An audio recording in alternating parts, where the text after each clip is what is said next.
Yeah, I can go anytime because I'm not a judicial expert on the subject. There is this larger issue of why has the judiciary come in such a large way. The judiciary has come in such a large way because it appears to be convinced that the executive is incapable, unwilling, and so corrupt that it is unwilling to do its own job. So after tolerating this lack of the executive doing its own job for so many years, they decided to come in. Now, whenever you get this kind of intervention, which you might say in a pure state of affairs should not happen, what you're really saying is that something has gone so badly wrong that I have to do something which is also extremely crude and jat-like and will necessarily create all kinds of problems because it is not within actually the pure form of the Constitution.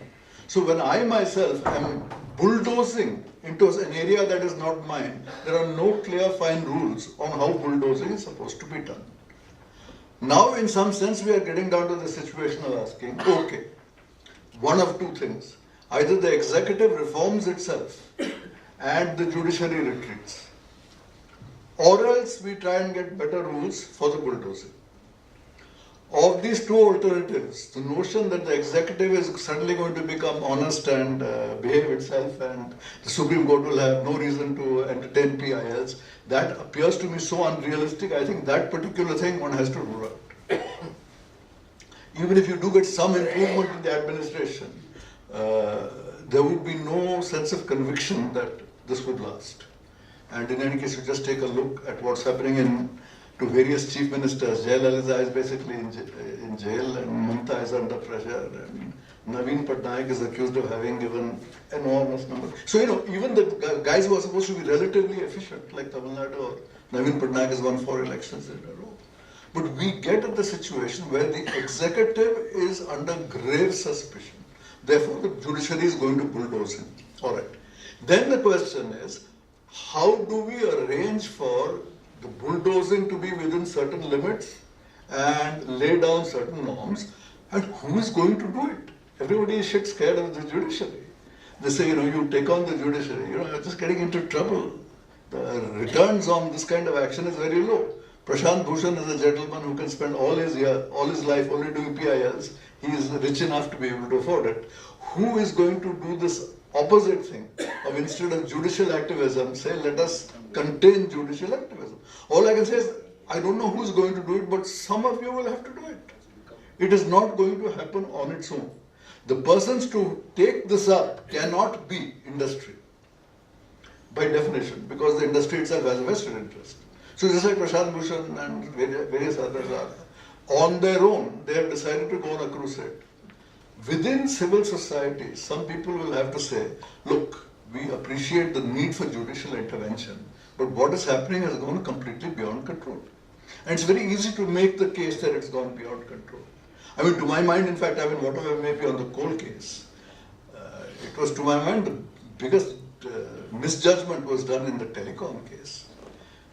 We had Mr. Raja, for whom I am quite convinced that he fixed that first come, first served thing. As I said, it was supposed to be first come, first served, but actually it was first served and then they worried about who will come. That's what happened in the telecom case. But yet the fact is that when the Supreme Court gave its decision, in effect it pronounced Mr. Raja guilty without hearing him or giving him any chance to come in. And once the Supreme Court has given that, Mr. Raja's case is going on in the lower court. I have yet to hear of a lower court which will give a judgment which will overrule the Supreme Court's decision. So to my mind, instead of simply saying, do you know the Supreme Court is going over, I mean, if you take up a case like this, the first principle of the court should be that people must be heard. And without being heard, action cannot be taken. And if that has been violated, that is the kind of principle on which I think we can take up a campaign on what are the limitations. In the case of the coal block companies, in this coal case, the same issue has been raised. That okay, there was a PIL, so there was various NGOs against government. And while these two are having an argument, the judgment then has implications for guys who are not in the case at all. Right? So the question was, how do we create a situation where yes, the Supreme Court is going to come in. You can't stop that bulldozing. How do you ensure that before the Supreme Court gives any decision, it will necessarily have to implead all the parties who would be affected by a decision? I think, the moment you put it as reasonably as that, things are possible. Then you are no longer arguing for a vested interest. You are arguing on a point of law for justice. That when the Supreme Court gives a judgment, there are going to be implications for the third parties. And no such thing should be done without first impleading the third parties. And I do not know actually in this case why the coal companies did not ask to be impleaded on their own. Did they ask and were they refused? What in this PIL case? They were impleaded through the association, but not in this. But the court refused to allow them. They pleaded. Huh? No, but individual cases were not placed in the sense industry perspective was placed. Yeah. What Mr. Ayer is saying that if you had as party A, look at parties A case, and this is what you have not looked at. Yes. Okay. So it seems to me that you need to have a different set of principles, and it should be at a level of principles. It cannot be at the level of any level except that. Once you do that, I think that will be entirely acceptable even to the judiciary. The second point, I've been noticing again and again, the CAG does not understand elementary economics. He may be a good man or have things at heart, but I think T.K. Arun has written at length on the complete nonsense that we have in the kind of calculations he made. But why blame him? The government every year comes out with a budget document on what is the loss of revenue on account of various tax breaks. Any economist looking at it for 5 seconds should be able to tell you this is complete crap. Because if you give a tax break, the idea that the entire benefit goes to the company, excuse me, if everybody gets a tax break, the benefit may, for instance, go to the consumer. Just to give one example. But even more than that, what I say is that suppose you halve the tax, the government has lost half the tax. Sir, the rate of corporate tax in 1991 was 58%. It is down to 30%. What has happened to corporate tax collections? It has gone from 1% of GDP to 5% of GDP. So, because of the reactions of people, the idea that mechanistically you can make these particular calculations, maybe a CAG can do it.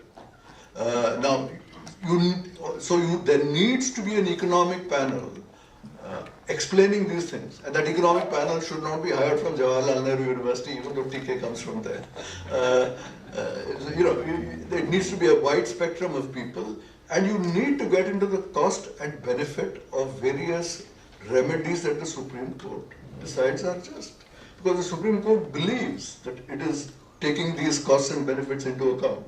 But frankly, it does not know, because A, enough parties have not been impleaded, and B, there is no benefit of expert knowledge on what the actual outcomes can be. And that lower taxes may actually mean more revenue and vice versa. Any kind of thing, if it's sufficiently broad-based, may benefit the consumer and not the company. All these things need to be explained. So I think these are the two basic reforms. First, you need to get a clear thing that the Supreme Court in these cases must implead parties that are going to be affected by a decision, and number two, there must be the assistance of economic expertise to work out the cost benefit. Within that, of course, it is true that you have 5 economists, they will give 5 different opinions. But at least let's get the opinions in there. Thank you.